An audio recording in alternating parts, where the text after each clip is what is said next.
ദൈവത്തിൽ നിന്നും യഥാർത്ഥമായും സമാധാനവും രക്ഷയും വിടുതലും അനുഭവിക്കാൻ കഴിയാത്തവരായി പിശാചിന്റെ വഞ്ചനയിൽ കുടുങ്ങപ്പെട്ടിട്ട് എവിടെ രക്ഷ, എവിടെ വഴി, എവിടെ വാതിൽ തുറക്കും, എവിടെ സൗഖ്യം ഉണ്ടാകുമെന്ന് വിചാരിച്ച് ഉഴന്നു വലഞ്ഞു നടക്കുന്ന വലിയൊരു കൂട്ടം ജനമുണ്ട്.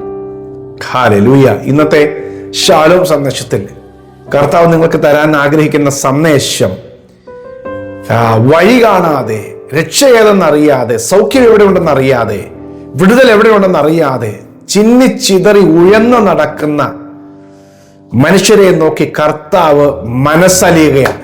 അവരെ ശാസിക്കുകയല്ല, അവരെ ഗുണദോഷിക്കുകയല്ല, അവരെ കുറിച്ച് യേശു മനസ്സലിയുകയാണ്. ഹല്ലേലൂയ. മനസ്സലിഞ്ഞിട്ട് അവരെ വിടുവിക്കുവാനായി കർത്താവ് തൻ്റെ വേലക്കാരെ ഒരുക്കുന്ന ഒരു കാഴ്ചയുണ്ട്. ഇന്ന് പരിശുദ്ധാത്മാവ് സംസാരിക്കുന്ന വചനം മത്തായി സുവിശേഷം 9:36 വാക്യത്തിൽ നിന്നാണ്. ഈ ഞായറാഴ്ച ശാലോം സന്ദേശം കേൾക്കുന്ന എല്ലാ പ്രിയപ്പെട്ടവരെയും സ്നേഹത്തോടെ വന്ദനം ചെയ്യുന്നു.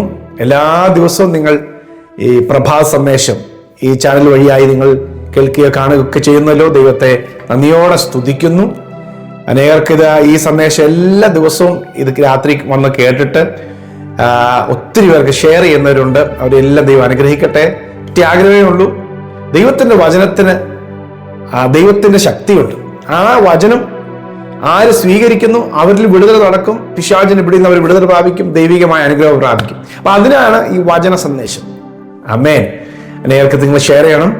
ഞായറാഴ്ച ഇന്ന് രാത്രിയിൽ 10 മുതൽ, ഇന്ത്യൻ സമയം 10 മുതൽ 11 വരെ 1 മണിക്കൂർ ഓൺലൈൻ വർഷിപ്പ് ഉണ്ട്. ഏത് രാജ്യത്തുള്ളവർക്കും ചേരാം. ഇന്ത്യൻ സമയം 10 മുതൽ 11 വരെ. അതിൻ്റെ ഐഡിയും സൂം ഐഡിയും പാസ്വേഡും പിന്നെ ലിങ്കൊക്കെ നമ്മുടെ ചാനലിൻ്റെ ഡിസ്ക്രിപ്ഷനിലുണ്ട്. നിങ്ങൾ ജോയിൻ ചെയ്യണം. നിങ്ങൾക്കൊരു വിടുതലിൻ്റെ ആലോചനയും ഒരു മീറ്റിംഗ് നടക്കുകയാണ്. ഹല്ലേലൂയ. അവൻ പുരുഷാരത്തെ ഇടയനില്ലാത്ത ആടുകളെ പോലെ കുഴഞ്ഞവരും ചിന്നിയവരുമായി കണ്ടിട്ട് അവരെക്കുറിച്ച് മനസ്സലിഞ്ഞു. ഹല്ലേലൂയ. ചിതറിയവരും ചിന്നിയവരും കുഴഞ്ഞവരുമായി കണ്ടിട്ട് ഇടയനില്ലാത്ത ആടുകളാണെന്ന് മനസ്സിലാക്കി. ആമേൻ. ഇടയനില്ലാത്ത ആടുകളെ പോലെയാണ്. ഇടയനില്ലാത്ത ആടുകൾ എങ്ങോട്ടാ പോകുന്നത്? തിരിച്ചു വരാൻ പോലും സ്വന്തമായ വഴി പഠിച്ച് വരാൻ പറ്റാത്തതുപോലെ ചിതറിക്കിടക്കുന്നതാണ് ആടുകളുടെ സ്വഭാവം. അതിന് ഇടയനുണ്ടായേ പറ്റുകയുള്ളൂ. ശത്രുക്കൾ ആരൊക്കെ ആക്രമിക്കാൻ വന്നാലും ആക്രമിക്കാനാണ് അവ വരുന്നത് പോലും തിരിച്ചറിയാൻ പറ്റാതെ അതിന് മുമ്പിൽ നിന്നു കൊടുക്കുന്ന സ്വഭാവമാണ് ആടുകളുടേത്. തിരിച്ച് ആരെ ആക്രമിക്കാൻ നിൽക്കാറില്ല പൊതുവെ. അതിനുള്ള ഒരു കരുത്തോ അല്ലെങ്കിൽ അതിനുള്ള ഒരു ക്രൂര സ്വഭാവമോ ഒന്നും ആ ആടിനില്ല. അപ്പൊ അവിടെ ഇടയൻ ആവശ്യമുണ്ട്. കർത്താവ് നോക്കിയപ്പോൾ ഇവരെ ആര് വേണേലും ആക്രമിക്കാം, ആർക്ക് വേണേലും എങ്ങോട്ട് വേണേലും തിരിച്ചുകൊണ്ട് പോകാം, എങ്ങോട്ട് വേണേലും എന്ത് വേണേലും എന്തിനു വേണേലും ഉപയോഗിക്കാം എന്ന് കാണുന്ന കുറെ മനുഷ്യരാണ്. അനേക വ്യാജ ശക്തികളിലൂടെ, തെറ്റായ വഴിയിലൂടെ വിടുതലും സൗഖ്യവും രോഗശാന്തിയും പാപക്ഷമയൊക്കെ കിട്ടുമെന്ന് വിചാരിച്ച് ഒത്തിരി ഇടങ്ങളിലേക്ക് തിരിഞ്ഞു പോവുകയാണ്. അവരെ കണ്ടപ്പോൾ യേശു മനസ്സലിയുകയാണ്. അതെ, ഇന്ന് ഈ സന്ദേശം എൻ്റെ പ്രിയപ്പെട്ടവർ കേൾക്കുമ്പോൾ നിങ്ങളുടെ ജീവിതത്തിൽ അത്തരത്തിലൊരു വിടുതൽ നിങ്ങൾക്ക് അനുഭവിക്കാനോ ഒരു വഴി കാണാൻ കഴിയാതിരിക്കുകയാണെങ്കിൽ നിങ്ങളെക്കുറിച്ച് കർത്താവ് മനസ്സലിയുകയാണ്. മനസ്സലിഞ്ഞാൽ ഒരു വിടുതലുണ്ട്. ഹല്ലേലൂയ.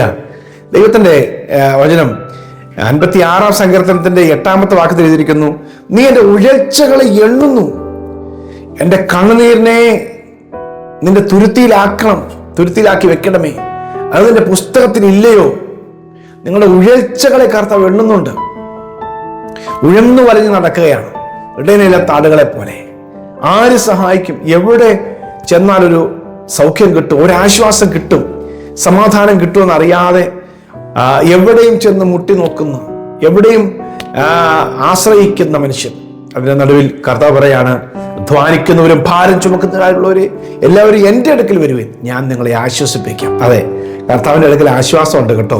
കർത്താവിൻ്റെ അടുക്കൽ സമാധാനമുണ്ട്. അത് ഒരു മനുഷ്യന്റെ അടുക്കിലേക്ക് നമ്മൾ പറയുന്നതിലുപരിയായി നമ്മളുടെ ഹൃദയത്തിനകത്ത് ദൈവം സ്വസ്ഥത തരും. ദൈവം നമ്മുടെ സ്വഭാവങ്ങൾക്ക് രൂപാന്തരം തരും. നമ്മുടെ ഉള്ളിലുള്ള എല്ലാ പിശാച് കൊണ്ടിട്ട അവന്റെ സ്വഭാവങ്ങളെല്ലാം എടുത്ത് കളഞ്ഞിട്ട് നമ്മളെ ക്രിസ്തുവിന്റെ സ്വഭാവം, ദൈവത്തിന്റെ സ്വഭാവം നൽകി തരും. ഹല്ലേലൂയ. എൻ്റെ ഉഴച്ചകളെ എണ്ണി എൻ്റെ കണ്ണുനീരിനെ തുരുത്തിയിലാക്കി വെച്ച് പുസ്തകത്തിൽ കുറിച്ചു വെച്ച് മറുപടി തരുന്നൊരു ദൈവം. ആമേൻ. ലൂക്കോസിന്റെ സുവിശേഷം 15-ാമത്തെ അധ്യായത്തിൽ 20-ാമത്തെ വാക്യത്തിൽ ഒരു പിതാവ് മകനെ കണ്ടിട്ട് മനസ്സലിഞ്ഞ് ഓടിച്ചെന്ന് കെട്ടിപ്പിടിക്കുന്ന ഒരു കാഴ്ച. എന്ന് പറഞ്ഞാൽ മുടിയനായ പുത്രൻ വീട് വിട്ടുപോവുക, ധൂർത്തപുത്രനായി പിശാചിന്റെ കെണിയിൽ കുടുങ്ങി വഞ്ചിക്കപ്പെട്ട ഒടുവിൽ എല്ലാം നഷ്ടപ്പെട്ടവനായി തിരിച്ചു വരുമ്പോൾ പിതാവ് മനസ്സലിഞ്ഞ് ഓടിച്ചെന്ന് അവനെ കെട്ടിപ്പിടിച്ച് അവന് വേണ്ട എല്ലാ കൈത്താങ്ങലും ശുശ്രൂഷ ചെയ്തു കൊടുക്കുകയാണ്. അവന്റെ പാപങ്ങളെ, അവന്റെ അറിവില്ലായ്മകളെ, അവന്റെ അകൃത്യങ്ങളെല്ലാം ക്ഷമിച്ചിട്ട് അവനെ വലിയ സ്നേഹത്തോടെ കരുതുകയാണ്. ആമേൻ. അതെ, കർത്താവ് മനസ്സലിയും. നിങ്ങൾ വളരെ ദൂരത്തായി പോയി, അകന്നുപോയി, അബദ്ധത്തിൽ പെട്ടുപോയി, കുഴിയിൽ ചാടിപ്പോയി, പലതരത്തിൽ പ്രശ്നങ്ങളിലൂടെ കടന്നു പോകുന്നു, ഊരാൻ പറ്റുന്നില്ല, രക്ഷപ്പെടാൻ പറ്റുന്നില്ല. കർത്താവ് നിങ്ങളെ കാണുമ്പോൾ മനസ്സലിയുന്നു. അവനോടി വന്ന് നിങ്ങളെ സ്വീകരിച്ച് വിടുവിച്ചെടുക്കുവാൻ ആഗ്രഹിക്കുകയാണ്. ഹല്ലേലൂയ. ലൂക്കോസിന്റെ സുവിശേഷം 10-ാമത്തെ അധ്യായത്തിന്റെ 33-ാമത്തെ വാക്യത്തിൽ യെരൂശലേമിൽ നിന്ന് യെരിഹോവിലേക്ക് പോയൊരു മനുഷ്യൻ കള്ളന്മാരുടെ കയ്യിൽ അകപ്പെട്ടതിനെ കുറിച്ച് എഴുതിയിട്ടുണ്ട്. ഒരു ശമരിയക്കാരൻ, ഒടുവിൽ വന്ന ശമരിയക്കാരൻ, ആദ്യം ഒരു പുരോഹിതനും ലേവിനും ഒക്കെ ആ വഴി കടന്നുപോയിട്ട് അവനെ നോക്കിയില്ല, മൈൻഡ് ചെയ്തില്ല. പക്ഷെ ഒരു ശമരിയക്കാരൻ, യഹൂദന്മാരുടെ ശത്രു എന്ന് അവർ കരുതിയ ഒരു മനുഷ്യൻ ഇറങ്ങി വന്നിട്ട് മനസ്സറിഞ്ഞ് മുറിവേറ്റവന്റെ മുറിവ് കെട്ടുകയുണ്ടായി. അതെ, ഈ ശമരിയക്കാരൻ, നല്ല ശമരിയക്കാരൻ ഇറങ്ങി വന്ന് മുറിവേറ്റവന്റെ മുറിവ് കെട്ടുകയാണ്. മുറിവ് ഏൽപ്പിച്ചതും മുറിവേറ്റതിനും ഒക്കെ ഒരു കാരണം കാണുമായിരിക്കും. പലർക്കും പല കാര്യങ്ങളും അവനെക്കുറിച്ച് പറയാൻ കാണും. ലേവിനും പുരോഹിതനും മാറി കടന്നുപോയതും ഇവന്റെ കയ്യിൽ എന്തെങ്കിലും കുഴപ്പങ്ങൾ കണ്ടിട്ടായിരിക്കാം, അതൊരു കുറ്റപ്പെടുത്തലായിരിക്കാം. എന്നാൽ അങ്ങനെയുള്ളവരെ കൈവിടാനല്ല ദൈവം പഠിപ്പിച്ചത്.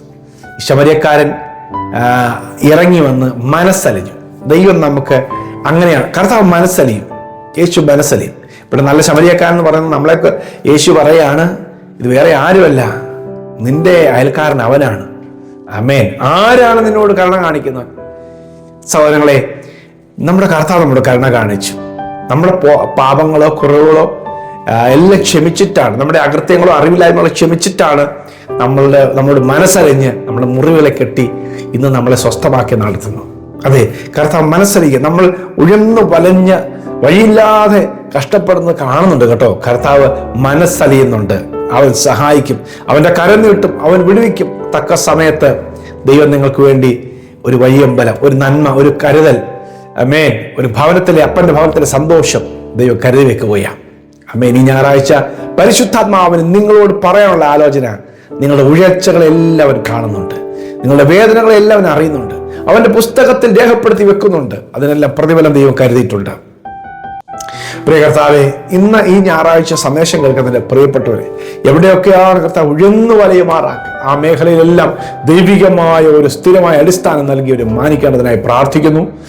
ദൈവത്തിന്റെ സാന്ത്വന ഇവരെ തുടരേണ്ടതിനായി, സാന്ത്വന കരം തുടരേണ്ടതിനായി പ്രാർത്ഥിക്കുന്നു. സമാധാനത്തിലേക്ക് ഇവരെ നയിക്കേണ്ടതിനായി പ്രാർത്ഥിക്കുന്നു. യേശുവിന്റെ നാമത്തിൽ ആമേൻ. കുഴഞ്ഞവരും ചിതറിയവരും ചിന്നിയവരുമായി കണ്ടപ്പോൾ മനസ്സലിഞ്ഞ കർത്താവേ, നിന്റെ മക്കൾക്ക് വേണ്ടി അത്ഭുതങ്ങളെ ചെയ്യണമേ. കർത്താവ് വഴികൾ തുറന്നു കൊടുക്കണമേ, സമാധാനത്തിലാക്കണം. യേശുവിൻ നാമത്തിൽ തന്നെ. ആമേൻ, ആമേൻ, ആമേൻ. കർത്താവ് മനസ്സലിയും, മനസ്സലിഞ്ഞാൽ നമുക്ക് ഒരു അത്ഭുതം ചെയ്യും. ആമേൻ. സന്ദേശം കുറെ പേർക്ക് പങ്കുവയ്ക്കുക. God bless you. Have a very blessed Sunday.